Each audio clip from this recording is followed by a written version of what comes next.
Selamat pagi saudaraku yang terkasih di dalam Tuhan. Kembali lagi bersama saya di dalam program Wake Up Renungan Kamis pagi. Kita bersama boleh bersyukur atas kasih penyertaannya di dalam kehidupan kita. Oleh karena cinta kasihnya, di pagi hari ini kita bersama masih diperbolehkan untuk menikmati cahaya matahari, menikmati udara segar, dan dapat melakukan kegiatan. Saudaraku yang terkasih di dalam Tuhan, yuk mari sebentar kita meluangkan waktu kita untuk mendengar dan merenungkan firman Tuhan sebagai pedoman di dalam kehidupan kita di tengah kita menjalankan aktivitas kita. Sebelum kita membaca dan merenungkan firman Tuhan, mari kita bersama bersatu di dalam doa. Kami mengucap syukur ya Tuhan atas pagi hari ini yang boleh Engkau berikan kepada kami, sehingga Engkau masih memberikan kami kesempatan untuk menghirup udara segar, melihat pancaran sinar matahari. Ini merupakan berkat cinta kasih-Mu di dalam kehidupan kami yang boleh senantiasa kami nikmati sehari-harinya.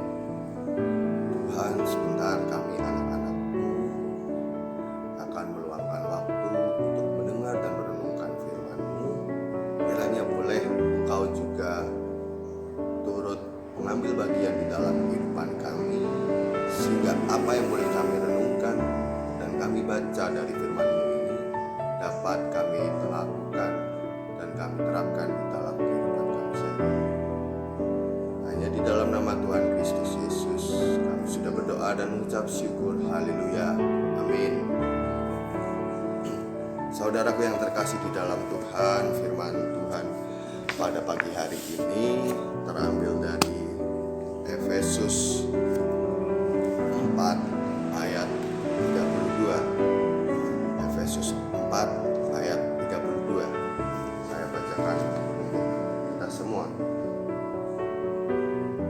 Tetapi hendaklah kamu ramah seorang terhadap yang lain, penuh kasih mesra dan saling mengampuni, sebagaimana Allah di dalam Kristus telah mengampuni kamu. Haleluya. Belakangan ini di Jogja muncul berita dan muncul hashtag tagar yang mengatakan kalau Save Jogja jauh dari rasa aman, karena ada berita yang mengatakan ada pembunuhan penikaman terhadap 2 orang remaja yang terjadi di Seturan. Tentu ini menjadi sebuah berita yang mengerikan, sebuah berita yang membuat kita merasa tidak aman, apalagi kita yang tinggal di Jogja. Jogja yang dikenal dengan kopinya, Jogja yang dikenal dengan tempat wisatanya, Jogja yang dikenal dengan angkringannya, Jogja yang dikenal dengan Malioboro-nya. Jadi banyak ikon-ikon yang dirindukan oleh para wisatawan untuk datang ke sini. Tapi dengan adanya berita dan kejadian demikian merubah mindset seseorang menjadi Jogja jauh dari rasa aman. Muncul rasa ketakutan dan merasa tidak aman ketika tiba di Jogja. Lalu bagaimana dengan keadaan keluarganya yang keluarga korban? Lalu bagaimana dengan keadaan teman-teman korban yang merasa ditinggalkan? Tentu ada rasa kemarahan di sana, ada rasa kebencian. Tapi kemudian ketika kebencian dan kemarahan itu kemudian diluapkan dengan hal yang serupa, tentu kita tahu bersama ini tidak ada jalan akhir. Tentu kita hidup di negara hukum, kita mempercayakan kepada pihak-pihak berwajib yang tentu memiliki kuasa terhadap kasus-kasus demikian. Lalu bagaimana ketika hal-hal tidak enak, tidak menyenangkan terjadi di dalam kehidupan kita?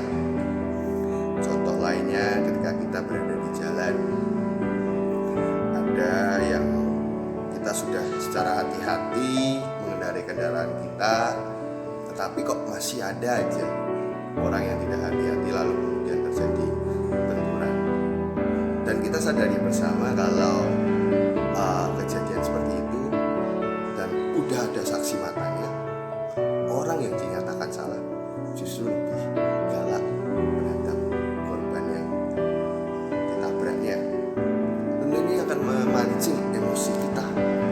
Kita akan merasa, ini gimana lah, kok salah malah makin galak. Kemudian kita menjadi marah, menjadi benci, dan kita membalasnya juga dengan amarah. Dan ketika amarah itu muncul di dalam perselisihan atau muncul di dalam kehidupan kita, baik dengan orang yang bermasalah dengan kita ataupun dalam hal-hal lain, tentu ini akan memicu adanya pertengkaran, kebencian, dan balas dendam. Tapi berbeda halnya ketika kita bisa mengampuni. Ya mungkin dari kita berpikir bagaimana bisa orang yang bersalah kepada kita dengan mudahnya mendapat pengampunan.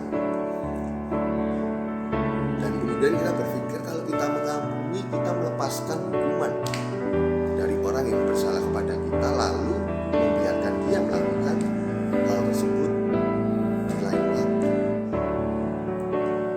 Kita serasa tidak puas ketika kita tidak memberikan hukuman terhadap orang yang melukai kita atau berbuat salah terhadap kita.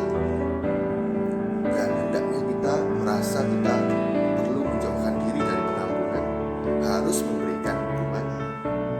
Berbeda ketika orang itu meminta maaf. Tentu perasaan-perasaan ini muncul karena adanya ketidaksadaran akan makna dari pengampunan itu sendiri. Coba kita bayangkan dan coba kita renungkan dan kita pikirkan, sebenarnya pengampunan yang boleh kita lakukan kepada orang lain yang melukai kita ini merupakan sebuah hadiah bagi diri kita sendiri. Ketika kita bisa mengampuni, itu kita mendapat hadiah untuk diri kita sendiri. Artinya adalah kita sebagai pengikut Kristus yang setia seharusnya menyadari bahwa teladan Kristus itu mengampuni.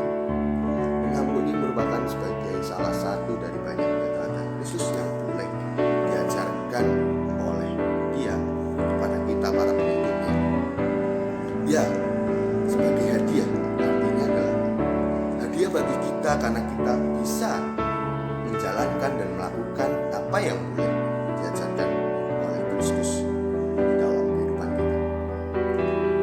Lalu saudara-saudara yang terkasih di dalam Tuhan, apa sebenarnya makna dari pengampunan itu sendiri? Dan mengapa kita harus melakukan pengampunan? Ya, oleh karena itu firman Tuhan pada pagi hari ini kembali mengingatkan kita tentang teladan Kristus di dalam kehidupan kita, di mana di dalam suratnya kepada jemaat Efesus, Rasul Paulus sedang mengingatkan kita terhadap kemarahan yang bisa kita rasakan, kebencian yang bisa kita rasakan, dan rasa sulit untuk mengampuni yang bisa saja kita rasakan. Rasul Paulus hendak memberikan nasihat sekaligus teguran kepada kita yang masih senantiasa memiliki perasaan tersebut. Dan hendaknya Rasul Paulus mengingatkan kita supaya menggantikan rasa kebencian, kemarahan, dan rasa sulit mengampuni itu menjadi sebuah perasaan yang terbuka, menjadi sebuah keterbukaan untuk mau dengan rela hati, penuh kerelaan hati, mau berusaha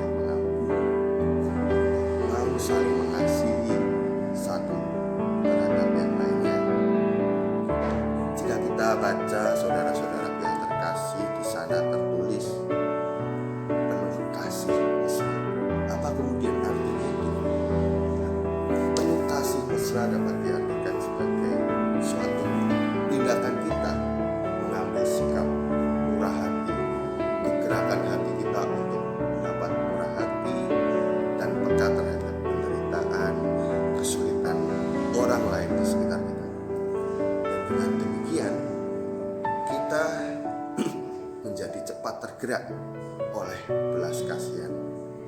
Lalu di sana juga dikatakan tentang saling mengampuni. Apa kemudian artinya? Sebagai pengikut Kristus sebenarnya kita sudah tahu, cuman terkadang kita tidak menyadari dan kita tidak melakukannya. Saling mengampuni di dalam Kristus itu kita dituntut, kita diajak, dan kita harus melakukannya, harus bisa saling mengampuni. Karena dengan begitu kita akan menjadi seperti Allah di dalam Kristus yang telah mengampuni. Dan karena dengan mengampuni, kita telah berhasil mengikuti teladan Kristus di tengah kehidupan kita sehari-hari. Lalu Mas, apa kemudian jawabannya makna dari pengampunan itu sendiri? Boleh kita renungkan bahwa makna dari pengampunan itu sendiri itu adalah melepaskan hukuman bagi orang yang bersalah kepada kita dan mempercayakannya kepada Tuhan. Amin. Mari kita bersatu di dalam.